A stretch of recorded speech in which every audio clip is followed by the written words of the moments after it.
He is one of the best humans I have ever met in my entire life. Ladies and gentlemen, please say hello to Doctor of Philosophy, Sir Lenny Henry.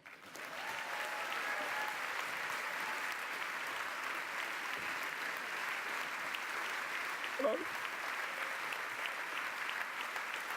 Hello, ma'am. Mwah. Mwah. It's a nice intro. You're very welcome. Oh, Does it feel a little bit like a rite of passage, though, making it at the literary festival? it's lovely. It's lovely to be here. I like it. So next year, Yeah. we're thinking you might be here in a slightly different capacity. I'm writing a memoir at the moment called "Who Am I Again?" And who am I? Who am I again? And it's about growing up in the Midlands, and it's about my family. It's about racism. It's about sexuality, and it's about auditioning for new faces and all that kind of stuff. And being in the Black White Minstrel show for 5 minutes, being the only person in the Black White Minstrel show, the only black person in the Black White Minstrel show. That would be weird, being the only person in the Black White Minstrel show. Just one guy there, on the Mississippi, on the Mississippi. Just one dude on his own, in an afro wig. There'd be no Anne White. There'd be no Anne White, just one dude doing the dancing and everything.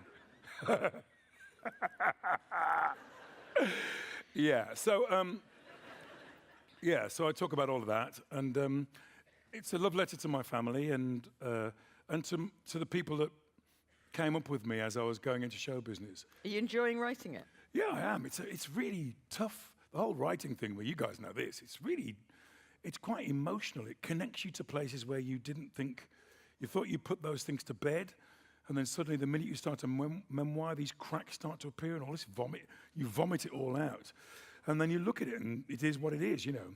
And it's fascinating. You know, you're writing about your mom and you're crying at 3 o'clock in the morning. What the hell is that all about? You know, you're writing about the smell of your kitchen when you were 8 and you're crying. So these are wonderful things that you thought you'd put away, and suddenly they're all there for you to be pulling away at. I'm enjoying it. Last time I asked you about it, you said you were hating it so much that you wished you could go around to every single house in the United Kingdom and just say it to them. Yeah. Rather than writing it. I still think that's going to happen. Hello, my mom came here in 1957.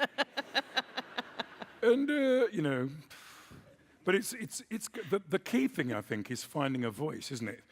Well, you've done this. I mean, it's the thing of finding your authorial voice and how that's going to be and how that's going to be framed. And I think because I was writing my PhD thing at the same time, there were some transferable things.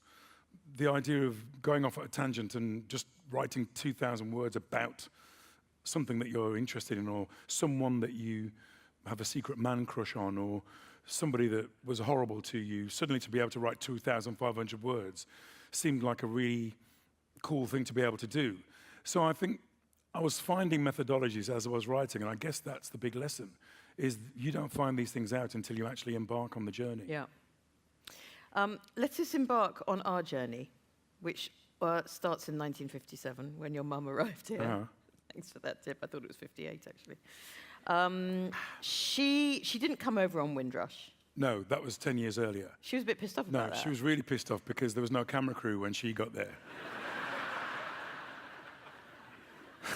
She Vaselined her skin, she had the sticky out dress, her hair had been done, no camera crew. Nobody asking her whether she could sing a calypso. It was just people getting off and people being rude to her. And it was tough arriving in London at Tilbury Docks at the time. It was a really tough thing. And you know, in Dudley there'd been riots because of the kind of influx of black people, and keep Britain white written on all the walls, and everywhere you went, no blacks, no Irish, no dogs. So if you're a black Irish wolfhound, you were buggered.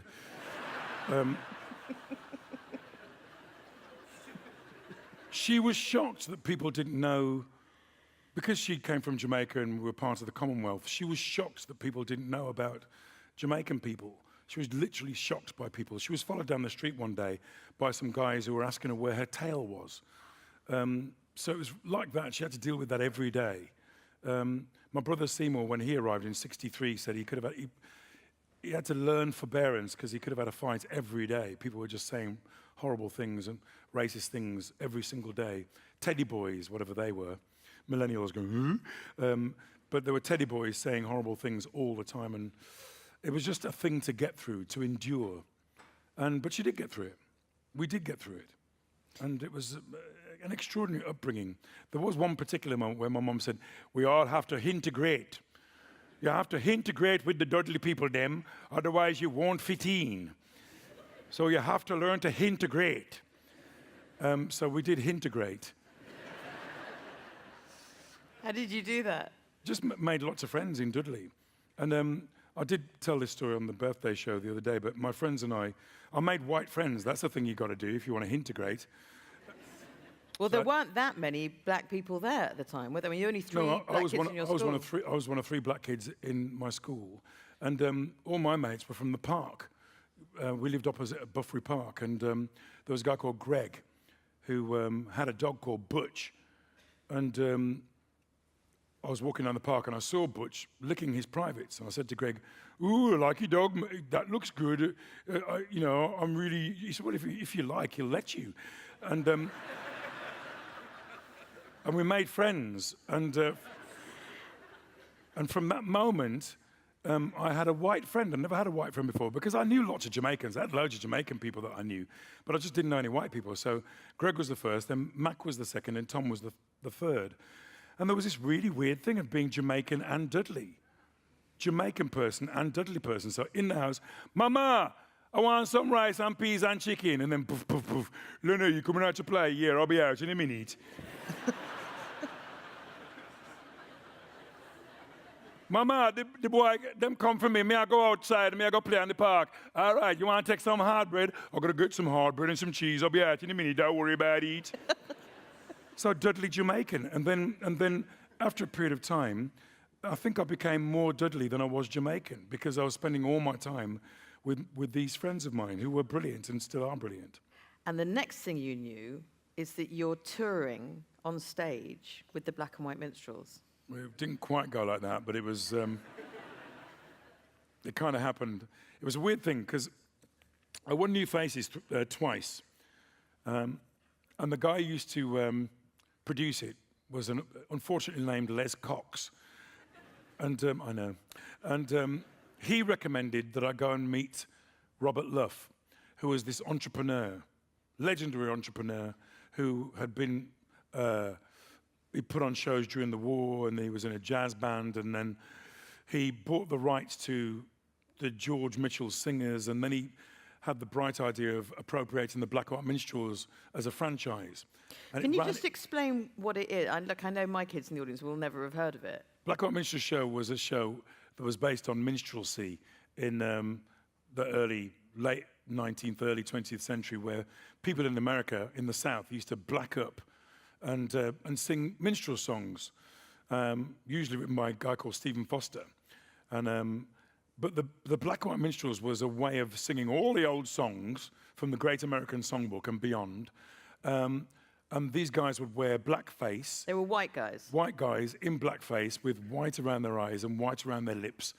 And they'd wear all these exotic costumes. And the girls wouldn't black up, but they'd wear they're long-legged girls with feathers and corsets and kicking their legs high. And they'd do these big numbers like a Broadway musical. It just was that the guys were blacked up for some reason. Anyway, Robert Luff owned the rights for this, and it was the best-selling show in London from 1963 to 1973. It ran consecutively, 2 shows a night, every year for 10 years. And it won the Golden Rose of Montreux. It was one of the highest-rated television shows on British television till about 1978. I was on the Christmas special in 1978. And I got into it because my manager, who was the DJ at the Queen Mary, took me to meet Robert Luff, talking about what my future should be. And this is why kids, you gotta, listen to me now if there's any kids here, you get a solicitor to read the contract. You get a lawyer to come with you all the time if you're on the verge of something. That's what I scream at the television now, X Factor, get a lawyer! You're 15! So I'm there without a lawyer, with this manager and Robert Love, and they're talking to me. And because I'm 15, 16, all I'm doing is I'm at the Portman Hotel, never been to the Portman Hotel before. I'm just looking at this trolley that's going by with, half a lamb on it. And I'm looking, the sweet trolley's got the biggest trifle you've ever seen. And I'm just looking at it. Meanwhile, they're saying, well, you could go to Bournemouth with Mike Yarwood. Well, that wouldn't work because Mike Yarwood's an impressionist and he's an impressionist. Well, he could be with Dick Emery. Oh, that might work better. But Dick Emery plays characters. Well, it could be in the minstrel show. So I'm hearing all this in the background. Meanwhile, I'm having steak Diane and going, why is it called Diane? What's this biscuit underneath? Why does the gravy smell funny? And they go, yes, the minstrels be a good idea. I wonder what this gravy's like. Oh, shit, there's too much gravy. And they're talking, and then they shake hands while I'm having some of the trifle. And I'm eating the trifle, and they're shaking hands. And Mike Hollis goes, well, yeah, that's going to be a good idea. And Robert Luff is saying, yes, it'll be a good show for Lenny to do because they don't go there for the comedy. They're only there to hear the songs and look at the costumes. And when he says that, I think, Christ, I think I'm in a minstrel show. And it was true. On the way home, Mike Hollis explained to me that they'd chosen the Black and White Minstrels show because there was very little pressure on the comedians. They were only there to hear the songs. The people in the audience were people of a certain age, pretty much like today.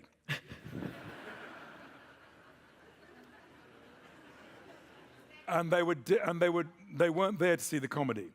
And I didn't realize how bad this was until I went to the press conference, and one of the minstrel boys came up to me and he wiped my face and he said, "Who? Yours doesn't come off." And for 5 years, I had that joke said to me in some form or another by pretty much everybody in the show and everybody I met during and after the show. You were the only black person in the lineup? I was the only black person in a lineup. At what point did you start to regret it? Sort of at the press conference.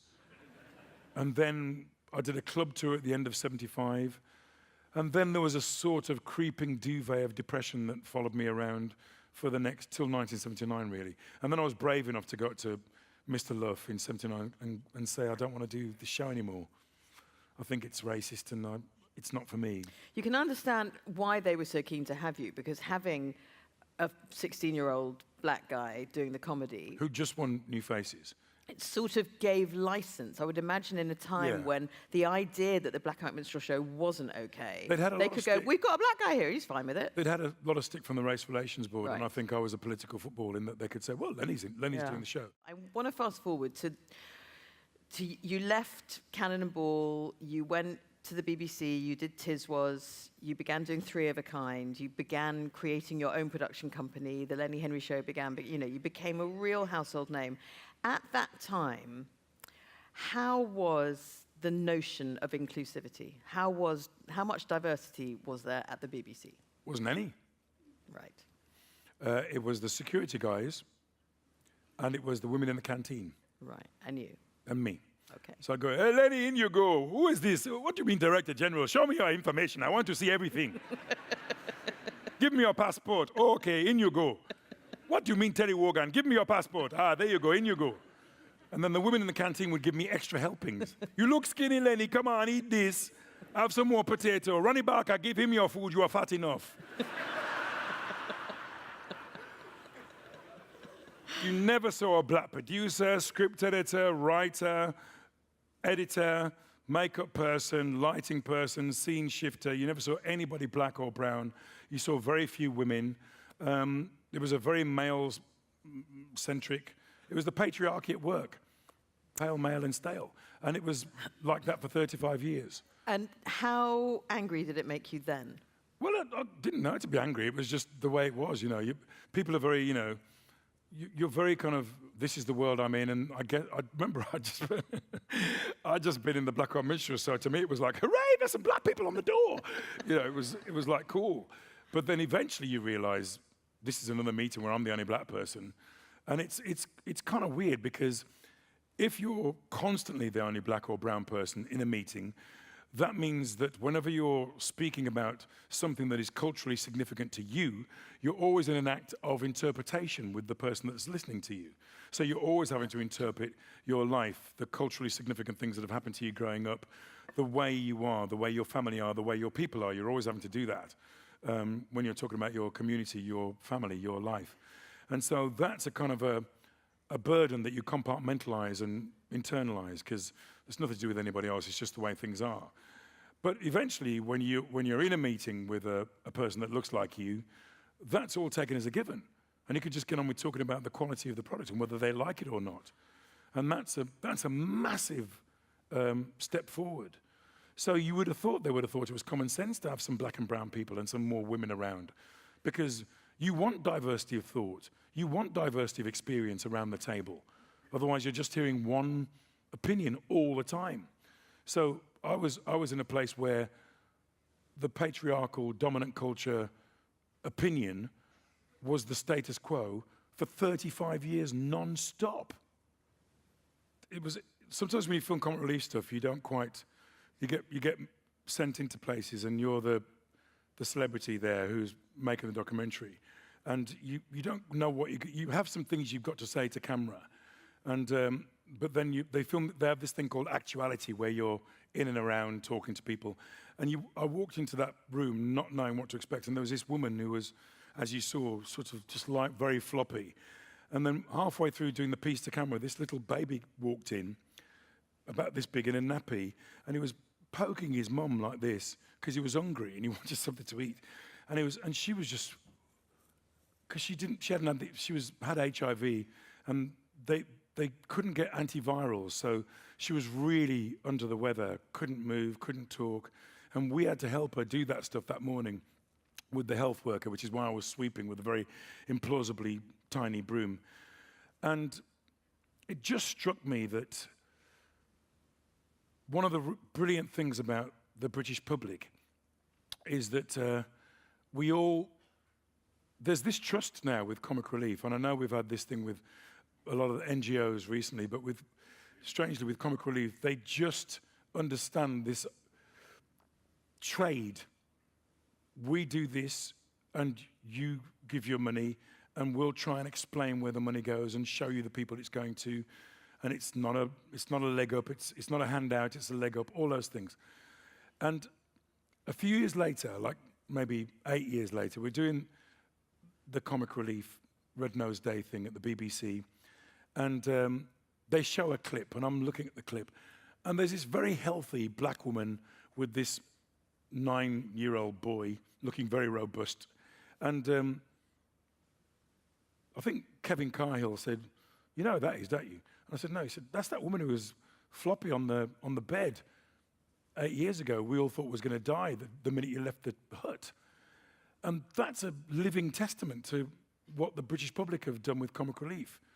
That's it. That's what you do. That's what the money does.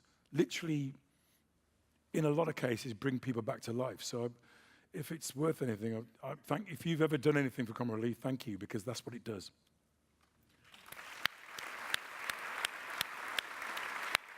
Oh. And the other thing was when the lovely man his name is Paul, went to Rwanda to talk to the widows of the genocide. He was just in bits. I mean, he nearly had a breakdown. He was just crying all the way through and I was so glad I hadn't gone there, because I would have just been I would have been a basket case. But Paul went, and he's this lovely Galumphy guy off EastEnders, and then he went to this place, and it changed his life, literally. I mean, it does that to you, comic relief. You can come back, and it can sort of make you move your boats around in the bath and go, well, I'm not going to do that anymore. I'm going to do this because I've had a massive life-changing event. And he went to Rwanda and met the survivors of the Rwandan genocide. It was pretty grim. He met this woman who'd lost an arm, and she'd hidden under a pile of dead people to escape the guys with the machetes. And she ended up running this charity for widows of the Rwandan genocide. And she'd really been through it, and she made us all cry. The films were devastating. And then 4 years later, we're on comic relief, and I'm running dressed as a Teletubby from one place to another, and this guy from comic relief said, "Len, this is the lady from Rwanda." And the lady we'd seen with the one arm from the film was suddenly saying, "Why are you dressed like that?" And she gave me a huge hug and said, "Thank you." And I said, "Well, this is, of course. What are you saying thank you for?" But she thanked Everybody in the vicinity, even the people who are serving the drinks, thank you so much for helping us. Because it's important, and you certainly feel like all the stupidness that you've been through is worthwhile, and that's why you do it. And she turned into an international activist. Yeah, That's why she's she was like- in London. She was talking to Parliament about... She's extraordinary, this Yeah. woman. But she'd lived through something, and she was there to say, yeah, I'm an activist now, and I'm kicking ass and taking names, and thank you. The thing I want to ask you about Comic Relief is, why are you still there? Oh. It's like that. I just mean there is a moment in everybody's life where, all of us or most of us feel the need to do something to give back, to spread it, to, assist and do our duty in that way.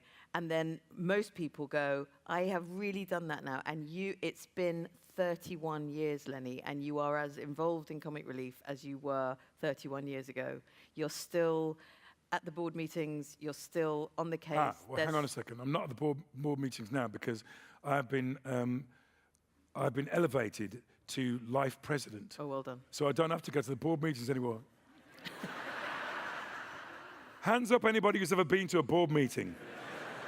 Jesus Christ, aren't they boring? I mean, even for Comic Relief, it's like, yes, I want to be part of. It's literally like that. But you've got to go because you're a trustee and stuff. And it's a sensible, you have to go because it's responsibility and it's good practice. But I'm a life president now, so no more board meetings. Okay, Although what's great is we do get to have a couple of issues that we want to talk about. And so we've got one of our first life president meetings where there's going to be cake and stuff.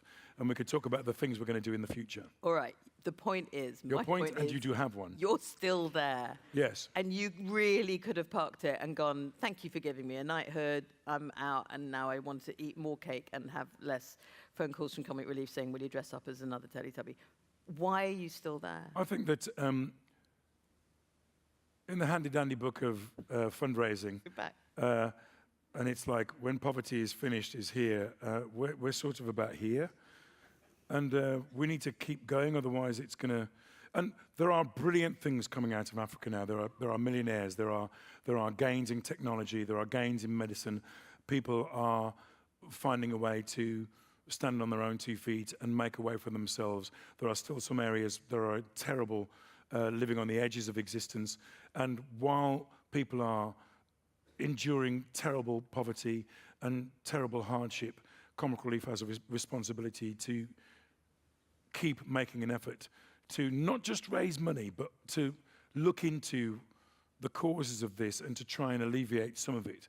And we're just one group, and we're working with lots of other people, but we're all doing what we can, a step at a time. And I'm not even, because I don't go to the board meetings, and I'm older now, so there are young people coming up who are taking the strain of some of the harder stuff, but I'm still there because I want to be there. And I want to help. It'd be terrible if we stopped. I don't want to stop because what does that look like? I want to remain involved, even if I'm not in the programs. I want to be behind the scenes because, hopefully, because of my experience, I can still contribute and say, well, I was in Ethiopia 15 years ago and I saw this, and maybe if we do this, whatever. And I can also help with things behind the camera. I've tried to help with taking more diverse film crews to the places in the third world because it looks weird having a predominantly white crew rock up in Uganda or something. It'd be nice to use people on the ground there. So we've started to use people from local news affiliates to do our filming for us. And it's a small start, but we're hoping we're going to have training things attached to that and all kinds of things. So it's good, but we're still here. And we're not going to stop. And I think people have been very intrusive to you, and I think you found it very painful. And I want you to talk just for a moment about, you've had dark times in your life, and we've all known about them. You've had private moments that have gone public.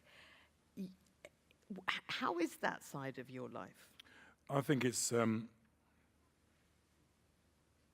I think you pay the freight, right? You pay the ferryman for the journey, and you have to take things on board if you agree to be in the public eye. I used to work in a factory, and sometimes I'd do the lathe. I'd work on a lathe, and there'd be all these iron filings, and best practice was you sweep up the iron filings because, you know, they were dangerous when they gathered in a pile on the floor, and you washed your hands because you got covered in oil and dirt. So at the end of the day, lunchtime at the end of the day, you used Swarfega to get rid of the oil on your hands. And this is part of being an engineer. And I think if you're in show business and you choose to be in the public eye, and something happens in your marriage or in a relationship or some rampage, and it gets in the press, then you have to take responsibility for that. There are some aspects where people intrude when you haven't done anything. That can be awful. You're out at dinner and the paparazzi are there for no reason, or you're getting your hair cut and suddenly they're taking a picture through a window, or some story gets printed because a red top printed your address in the paper and put a picture of your house in the newspaper. The National Front show up at your house and smear something on the front door. You know, these Does that things. happen? Yeah. The National Front came to my house in the 80s when they didn't like that I was in a mixed relationship. And so they came to my house and they smeared NF on my front door in poo. And they put a thing through my letterbox that said, "Go home, cone." And it would have just helped if the literate one had written the message. Just to get these guys hate geometry or something. Go home, you cone. So you gotta take it because it's part of the job.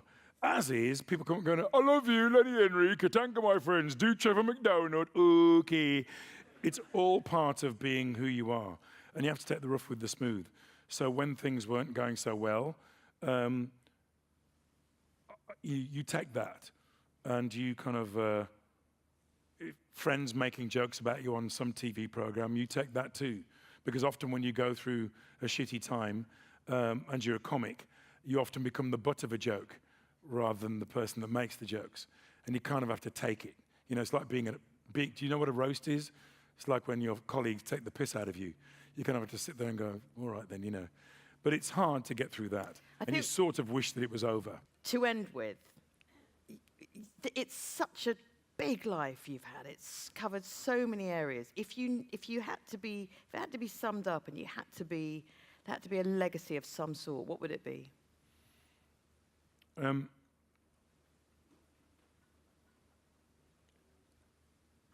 I think Richard Curtis coming to me and saying, you know, Richard,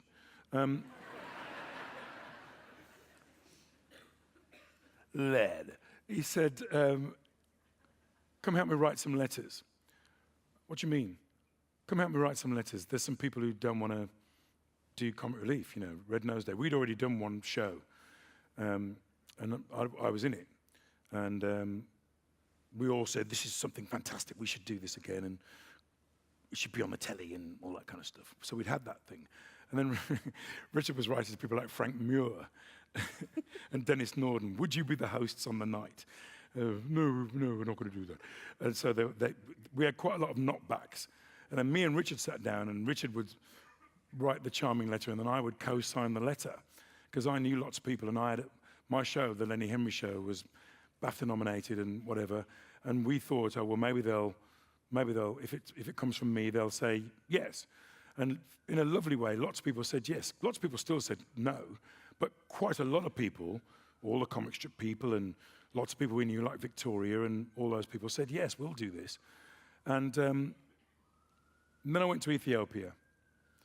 And the only time I've been to Africa before was on my honeymoon. "All right, Len, nice to meet Katanga, my friends." That was the whole honeymoon. "Okay," at breakfast. And so, but this time was different. We'd been to a place where Richard had been, actually, where, you know, a lot of people had died.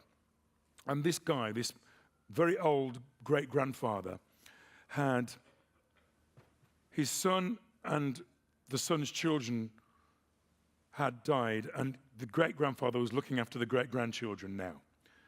And we did the filming, and we did lots of bits of filming around the area. And then at the end of the filming, the guy patted me on the shoulder because he'd seen me working. And he said, thank you so much for coming here and helping out. And if ever you need any help in England, just call me, get a message to me, and we will come and help you. And it really stuck a hook in my heart, that. And I thought, that's fantastic. This is like if there's been a flood on your street in Oxford or something, and your neighbours need help, and you cross the road, and you go and help them, or they come and help you. They reciprocate.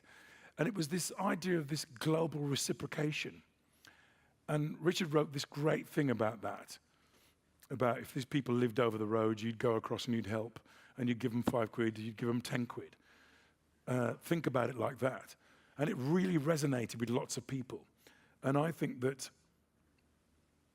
as long as this idea keeps resonating, we're going to move the needle down to here. And we're going to make our kids proud, and that's what we should keep doing.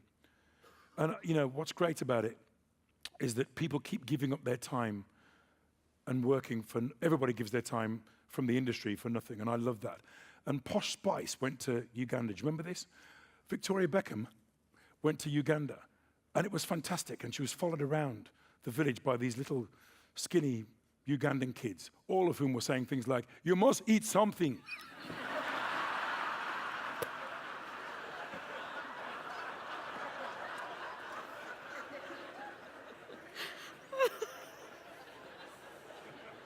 We have made a record for you. Feed Posh Spice. Tell this skinny bitch to eat some food. Where is the husband? He is more interesting. He should put out a record. He would get a #1. I love Victoria, and I love that she went. That's a joke. And I love that that is what you want your legacy to be. I thought you Comic were gonna... relief is the legacy. I'm I thrilled. think that me and, well, you know, I'm ride or die. When Richard asked me to be part of it, I was very, very happy to, you know, Richard's our fearless leader, and I'm sort of stood behind him, pulling faces behind his back, and he never, ever catches me. But I love it. It's fantastic being in a room when ideas are flying around, and the creativity that goes into helping people have a better life is extraordinary. And we've got some smart people in that room, and it's wonderful to be just even considered fit enough to be in that room. And so it's an honor, and it will continue to be an honor. The Lenny Henry!